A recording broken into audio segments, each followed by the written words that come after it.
सबसे पहले डॉक्टर विश्वरूप राय चौधरी जी के पास चलते हैं कि डॉक्टर साहब, आपने ये कोरोना समय में सुदर्शन पर बोला था, तब मुझे याद है कि तब एलियोपैथिक एक डॉक्टर शो में जुड़े थे, उन्होंने कहा था क्यों डरा रहे हो, ऐसा कभी कहीं हुआ है क्या?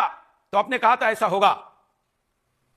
धन्यवाद सुरेश जी, आपने पहली बात तो मौका दिया मुझे तब जब सारे यूट्यूब चैनल बंद हो गए थे मेरे। वो टाइम था जब वैक्सीन आई नहीं थी, 2020 की बात। वैक्सीन आने वाली थी, बस ये अनाउंसमेंट था। और तब मैंने बोला था, आपके चैनल में आके ही बोला था कि भाई ये वैक्सीन लगाने से लोग खड़े खड़े मरेंगे, पैरालिसिस होगी, कार्डियक अरेस्ट होगा, हार्ट अटैक होगा।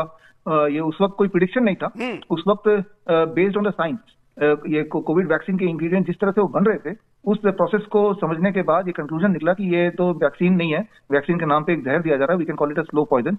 और बाद में अब ये साबित हो गया, टीटीएस, थ्रोम्बोसिस साइटोपिनिया, जो कि अब यूनिवर्सली साबित हो गया, ये एक्सेप्ट हो गया है कि इसी की वजह से हार्ट अटैक या कार्डियक अरेस्ट ये सब हो रहा है।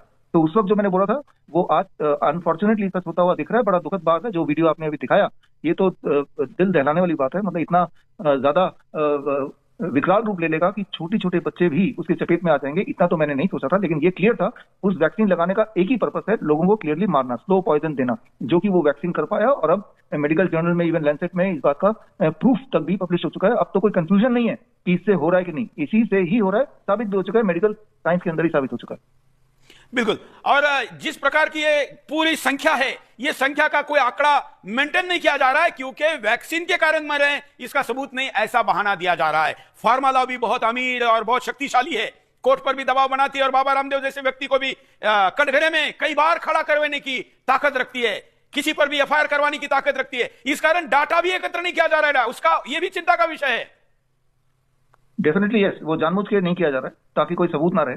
लेकिन अगर हम देखें तो जो मेरे हिसाब से नॉर्मली जितना हार्ट अटैक होता था उसके करीब 100 गुना, नॉट प्रतिशत, 100 गुना ज्यादा हार्ट अटैक के केसेस आ रहे हैं। और सिर्फ ये हार्ट अटैक की बात नहीं, डेथ की बात नहीं, सारे लोग नहीं मरते हैं इस वैक्सीन से। इनफर्टिलिटी है, कैंसर का रफ्तार कई गुना बढ़ गया है, इम्पोर्टेंसी कई गुना बढ़ गई है, डायबिटीज का, chronic kidney failure, sudden kidney failure, acute kidney failure, ये कई गुना बढ़ गया सडनली। मतलब कल तक जो हेल्दी था अचानक ही देखने को मिला। तो ये सारी चीजें तो है ही हैं। बिसाइड जो मर गया वो तो बच गया एक तरह से, कि वो चला गया दुनिया से, लेकिन जो है और इसकी वजह से वो बीमार है और बीमारी झेल रहा है, तो वो उसकी तादाद कई गुना है, कई ज्यादा उसकी तादाद है, जो कि लोग फील भी करते हैं, एक्सपीरियंस करते हैं। तो ये भी आज का सच है। और इसमें आप जैसे लोग सुदर्शन न्यूज आवाज उठाएगा तो आई एम श्योर कि जो डेटा मेंटेन वाली बात है वो आने वाले दिनों में उसकी भी शुरुआत होगी। एक मुहिम जरूर चलेगा, एटलीस्ट एक सबक मिल गया सबको कि आगे से इस तरह के षड्यंत्र को हमें भांपना है और उसके लिए पूरी तरह तैयार होना है, लड़ना है उसके लिए। सुदर्शन छोड़ के तो खैर कोई भी इस विषय पर शो ही नहीं करा है। आप जानते हैं कि फार्मा लॉबी के दबाव में कोई इस पर बोलने को तैयार नहीं है।